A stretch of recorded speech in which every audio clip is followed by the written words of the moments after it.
Ужасно! Такива страшни картинки никога няма да рисувам. О, не! Напротив, прекрасно е! А ти просто не можеш да рисуваш. Сръчко, мога да рисувам живи картинки. Ако искаш, ще нарисувам птичка. Тя веднага ще оживее и ще литне. Не съм те виждал да го правиш. И как става тая работа? Ами, то си има някакъв номер и не всеки може да го вдене. Моливко, нарисувай самолет. Ще видим какъв си художник. Самолет ли? Аз не знам какво е това самолет. Навън е пълно с тях. Сръчко, още събирам кураж, за да изляза и да разгледам. Той прилича на голяма дълга краставица с крилца. Не хващаш ли? Кое да ми се схваща? Аз ще ти направя модел на самолет. Самолетът е по-тежка от въздуха машина, механично задвижван с крила, които го поддържат от динамичното действие на въздуха. Дълъг като краставичка, пък с крилца. Модерните самолети са с един ред криле. Задвижват се с перка, въздушна струя или реактивен двигател. Има 5 главни части. Тяло, криле, стабилизираща опашка, един или два мотора и колела за приземяване. Завладяващо. Човек може да си помисли, че разбираш всичко, което приказваш.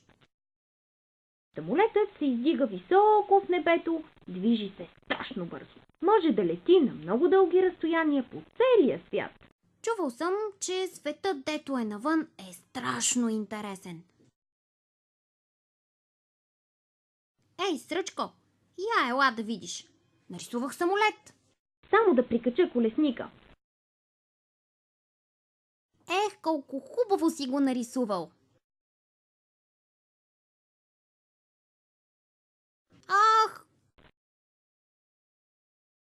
Трябва да разбера, издържа ли моя самолет на натоварване. твоят самолет добре, но ще издържа ли аз? Да проверим ъгъла на завиване. Аз ще се скрия.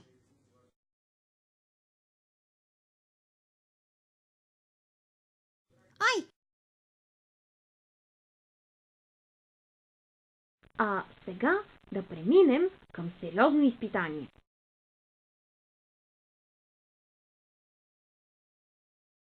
Сега изпитваме реактивните двигатели.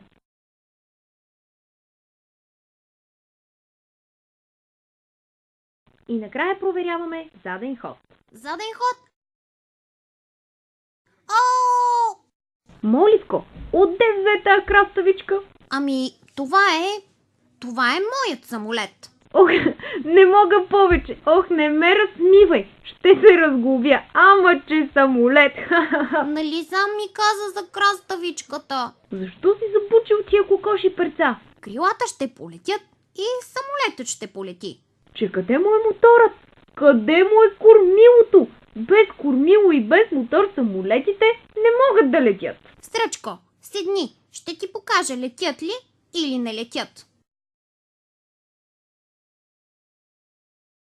Олеле!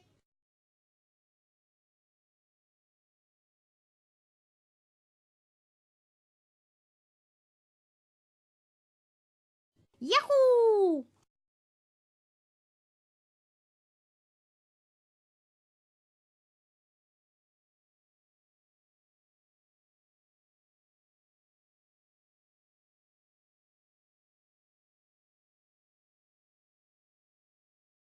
Улици, паркове, дървета, суров и загадъчен свят.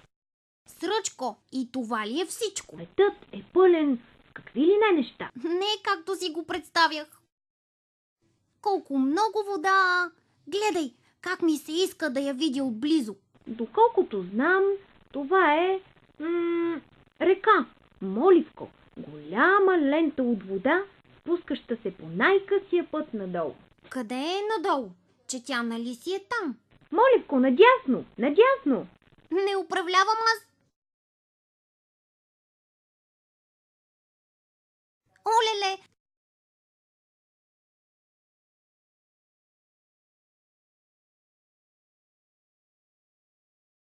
Ужасно приземяване! Ако искаш да излетим и да кацнем по-добре. Ами сега, как ще се върнем в нашия магазин? Ще нарисувам нов самолет.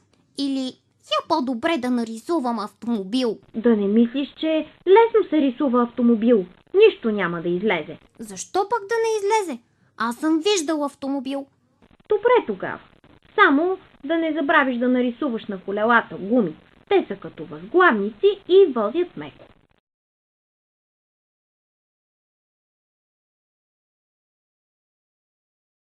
Какво си направил? Защо си нарисувал тия възглавници на колелата? Ти сам ми каза за възглавниците. Моливко, ти всичко объркваш. Сега твоят автомобил няма да може да пътува. Ще може. Не, няма да може. Няма да тръгне. Аз по-добре знам. Опитай де. Седни. Защо да не седна?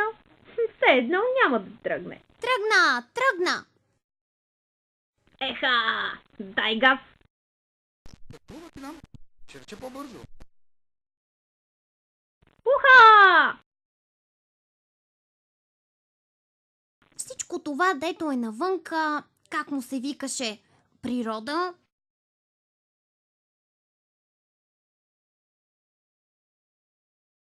Май скоро ще се разгубя. Не, разбирам. Какво говориш? Трябва скоро да спрем.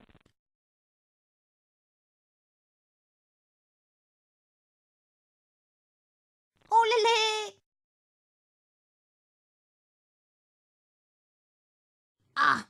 Какво е това?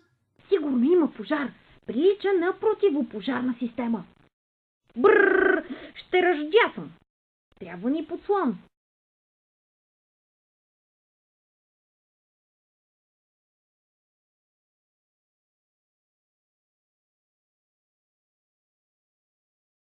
Моливко! Моливко!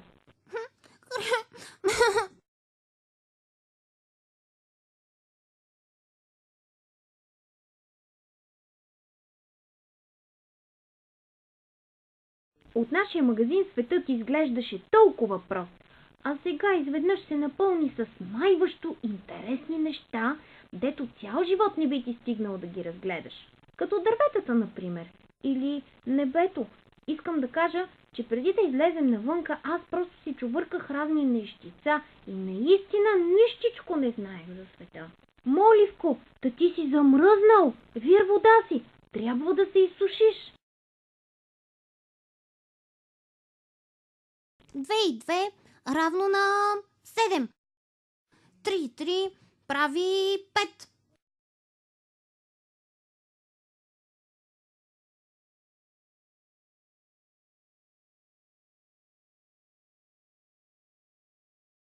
Накъде тичаме, уважаеми? Сигурно ни гонят. Според мен, никой не ни гони. Чудна работа. Разбойници сме, а никой не ни гони. Аз не съм разбойник. Аз съм шпионин. Зирка. Хю! Разбойник и шпионин е едно и също. Но ти си обикновен разбойник, а аз съм пират. Знаменитият капитан Бъл-Бъл. А сега да идем да ограбим някого, защото иначе ми е скучно. Трябва да отвлечем Моливко. Да го накараме да рисува каквото ние си поискаме. Нищо няма да правим и ще имаме всичко. Ще го накарам да нарисува кораб. С него ще отплуваме в морето. В трюма ще има пушени наденички и бачонки с мляко. Бачонки с вино. А освен това той ще нарисува кораби, а аз ще ги грабя. Охо, и ще ги потапям. Той кораб, аз го ограбвам. Обаче